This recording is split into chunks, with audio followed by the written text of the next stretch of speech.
Subscribe the channel for latest updates. Press the bell icon. Get ready for the dictation. At the count of 3, 2, 1, start. The rebellion of 1857 was among some of the major yet unsuccessful uprisings against the British rule that contributed in the course of bringing independence to India. The rebel was actually against the East India Company that worked on behalf of the British Crown rule. Many mistakes the rebellion of 1857 to be the first rebellion of the country against British rule. But the truth is that many small regional rebellions had already occurred before the 10th May of 1857, and all these small uprisings indicated that agitation among Indians had started throughout the country. Some of the mentionable revolts that occurred before the rebellion of 1857 are the Sannyasi Revolt, the Jungle Mahal Rebellion 1767, Nayak Rebellion, Chuad Rebellion, Santhal Rebellion, the Second Military Rebellion of Bengal 1795, the Vellores Rebellion 1803, the Great Rebellion of 1824, Mahikant Rebellion of Gujarat 1836, and Military Uprising of 1855. But it was the rebellion of 1857 that recorded the most unified support from the Indian population. It was not one reason that caused such massive uprising. Rather, the people had multiple reasons to revolt against the British government by then.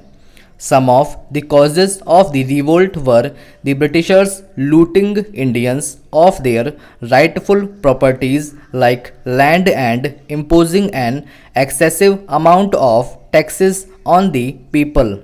The sense of fear among regional rules heightened with the introduction of the doctrine of lapse by Dalhousie.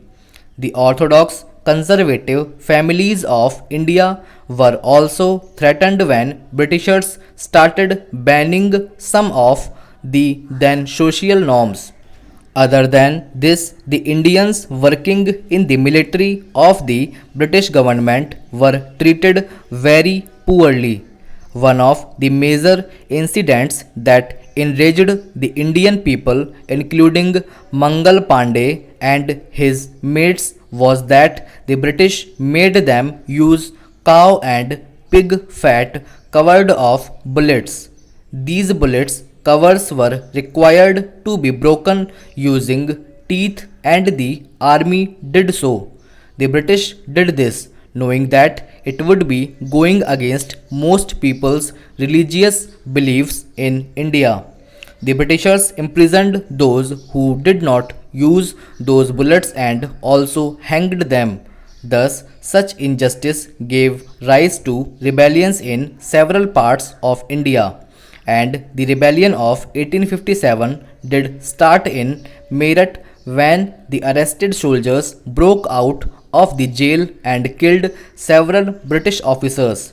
The revolt was led by Dhan Singh Gujar, who was a Kotwal in the British Army himself.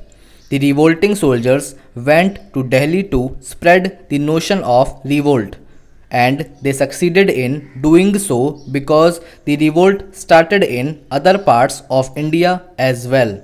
The Britishers were stunned since they were outnumbered compared to the number of Indian soldiers in the British Army who were all revolting.